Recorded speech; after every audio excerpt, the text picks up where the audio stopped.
السلام علیکم دوستو حضرت سلیمان وہ نبی ہیں جنہیں اللہ تعالیٰ نے منصب نبوت کے ساتھ ساتھ وسیع پیمانے پر سلطنت بھی عطا فرمائی تاکہ آپ فتنہ پھیلانے والی شیطانی طاقتوں سے مقابلہ کر سکیں۔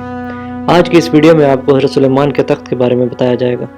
حضرت سلیمان نے جب بیت المقدس کی تعمیر مکمل کی تو آپ علیہ السلام نے اللہ تعالیٰ سے 3 چیزوں کے بارے میں سوال کیا۔ اللہ تعالیٰ نے انہیں 2 چیزیں عطا فرما دیں۔ اللہ تعالیٰ نے انہیں ایسا بادشاہ بنایا کہ ساری دنیا میں ان جیسا کوئی نہیں ہوا، نہ ان سے پہلے اور نہ ان کے بعد، کیونکہ خود حضرت سلیمان نے یہ دعا کی تھی کہ اے اللہ مجھے ایسی سلطنت عطا فرما جو میرے بعد کسی کے شایع نشان نہ ہو۔ اللہ تعالیٰ نے ہوا کو ان کے ماتحت کر دیا، وہ جہاں چاہتے ہوا کو حکم دیتے اور وہ انہیں نرمی سے وہاں پہنچا دیتی تھی، اور طاقتور جنوں کو بھی ان کے ماتحت کر دیا، عمارت بنانے والے اور غوطہ خور جنوں کو بھی ان کے ماتحت کر دیا۔ تخت سلیمان جو ہوا پر چلتا تھا اس کی کیفیت یہ بیان کی گئی ہے کہ حضرت سلیمان علیہ السلام نے لکڑی کا ایک وسیع و عریض تخت بنوایا تھا جس پر ان کا لشکر اور آلات حرب سب سوار ہو جاتے تھے، اور ہوا کو حکم دیتے تھے کہ جہاں وہ چاہتے وہاں نرمی سے پہنچا دیتی۔ حضرت سلیمان علیہ السلام نے اللہ سے پہلا سوال یہ کیا تھا کہ وہ ایسا فیصلہ کر سکیں کہ وہ اللہ کے فیصلے کے موافق ہو۔ دوسرا سوال یہ کیا کہ ایسا ملک اللہ مجھے عطا فرما جو اس کے بعد کسی کو میسر نہ آئے۔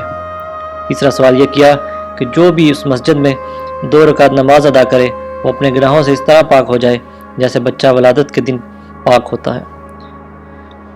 قوی امید یہ ہے کہ اللہ نے یہ چیز بھی عطا کر دی ہوگی۔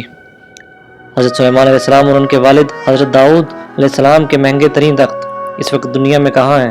اللہ تعالیٰ نے حضرت سلیمان کے آگے 3 آپشن رکھے تھے کہ وہ جس چیز کو چاہے پسند کر لیں۔ ان میں بادشاہت، دولت اور علم رکھا گیا۔ حضرت سلیمان علیہ السلام نے علم کو پسند فرمایا۔ اللہ تعالیٰ کو آپ علیہ السلام کا انتخاب اتنا پسند آیا کہ باقی دونوں چیزیں اللہ نے آپ کو عنایت کر دیں۔ ناظرین، بادشاہت صرف اللہ کی ہے، اور اللہ لوگوں کو آزمانے کے لیے انہیں چند دن کا بادشاہ بناتا ہے اور پھر اپنا تخت واپس لے کر اس پر کسی دوسرے کو بٹھا دیتا ہے۔ حضرت حسن بصری فرماتے ہیں کہ حضرت سلیمان علیہ السلام صبح کے وقت دمشق سے روانہ ہوتے اور دوپہر میں استخر میں قیلولہ کرتے، اور شام کو استخر سے روانہ ہوتے اور کابل میں رات گزارتے۔ یہ تیز رفتار مسافر کے لیے 1 ماہ کی مسافت ہے۔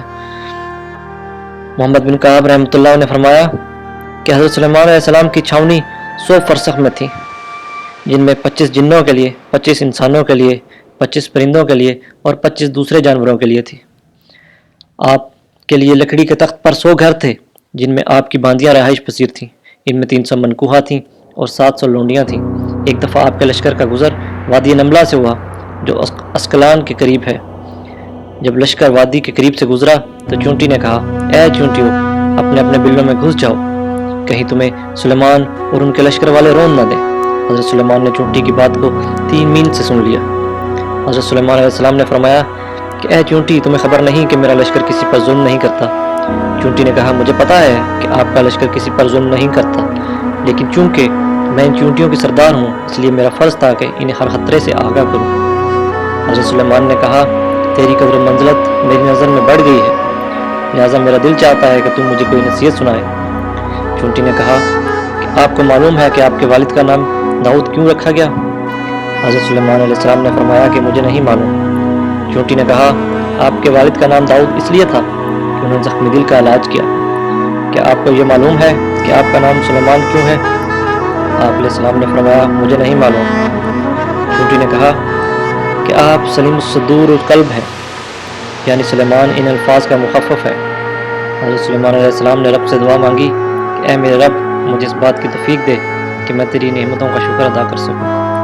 قرآن پاک کی نظر میں آقا و غلام برابر ہیں، کوئی بوریا نشین ہو یا تخت کا وارث، ان میں کوئی فرق نہیں ہے۔ ضروری بات یہ ہے کہ حضرت آدم علیہ السلام سے لے کر حضور صلی اللہ علیہ وسلم تک جتنے انبیاء کرام آئے وہ سب اسلام کے سلسلے کی کڑیاں ہیں۔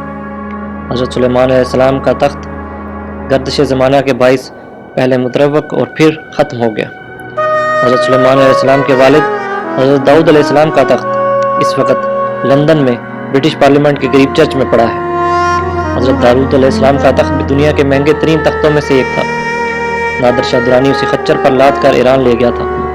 تخت و تاج صرف لوگوں کو آزمانے کے لیے، جو نیک لوگ اس پر بیٹھتے ہیں وہ اللہ کا شکر ادا کرتے ہیں اور نیک کام کر کے اپنی ذمہ داری انتہائی محنت سے ادا کرتے ہیں، اور شیطان صرف لوگ تخت پر بیٹھ کر بھول جاتے ہیں کہ ایک دن اللہ یہ مرتبہ ہم سے واپس لے لے گا۔ اللہ ہمیں استغفار اور توبہ کرنے کی توفیق عطا فرمائے، آمین ثم آمین۔